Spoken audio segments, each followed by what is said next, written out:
Hello, I'm Laura and welcome to Training Tuesday with Selling on eBay. We have, this week we had a question about fees. So that's what I'm going to talk about today. So fees on eBay are quite complicated in one respect. There's lots of different ways that they will charge you. And so I'm going to keep it as simple as possible. There's lots of information out there about how to find out what fees are in the detail, but broadly speaking, there are two different ways that eBay will assess you, if you like. The first one is if you are a private seller, and the second one is if you are a business seller. So there are different schemes for both of those. So for a private seller, you can sell up to 20 items a month for free. Now, when they say for free, it doesn't mean that there'll be no charges at all. It means you can put them up for sale for free and there'll be no charge, what they call an insertion fee. So that's your first 20 listings that you can put up for sale, first 20 items every month that won't cost you anything to put it up for sale. So that means if it doesn't sell, it hasn't cost you anything, which is good news. If you then sell something, there will be a charge. And the charge is 10% of what the sale price is, including postage. Now, years ago, eBay had a system whereby if you sold something as, I don't know, £10 with £5 postage separate, that you didn't pay postage on the postage. You didn't pay fees on the postage. You only paid fees on the item. But they changed that. They changed that a few years ago. So now if you sell something, it doesn't matter where you put the postage, you're still going to pay fees on it. So you might want to say it's £10 plus £5 postage, in which case you'll pay fees on £15. Or you might say it's £15 with free postage, and you'll pay fees on the £15 again. Either way, it doesn't matter. You're still going to pay fees on the postage. In addition to the eBay fees, you'll also pay PayPal fees. Now, of course, if somebody comes and collects an item from your house or from your business, then there's no postage paid, therefore there's no fees on any postage. So in that case, you wouldn't pay any PayPal fees.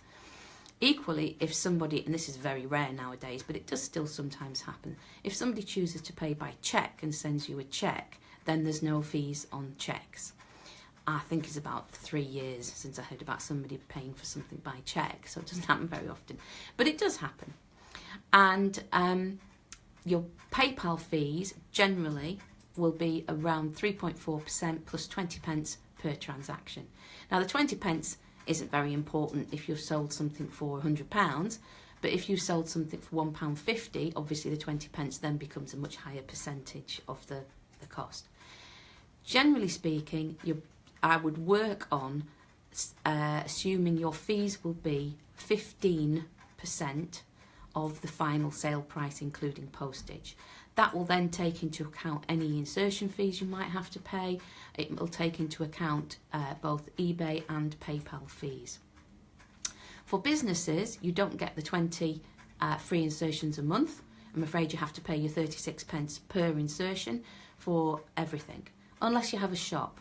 If you have a shop, the system is different again. With a shop, for a business seller, you get the first 250 fixed price or buy it now listings for free.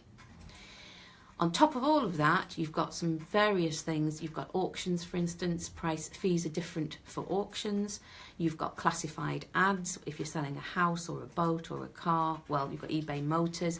These all have different systems altogether. So it's really quite complicated. But the key things to remember are that there are two structures, one for private sellers and one for business sellers, and that there are different ways that eBay will charge you. Mostly the insertion fee, if there is one, the final value fee, which is what the item sells for, and then there are some little extras. So if you have a subtitle, that will cost you more. If you have pay for, I don't know, a scheduled listing, that will be an extra 12 pence and so forth. So the best way to actually find out about fees is to Google it. It's quite tricky trying to get information out of eBay. It's not an intuitive help system. If you Google fees for private sellers, all the information will come up straight away. And equally, if you Google eBay fees for business sellers, you'll find them quite easily. So please do add any comments onto this. If you've got any questions, send them to us. There's a link to the website further down. And if you don't forget, we're here every Tuesday at 11. Have a great week and hopefully see you next week.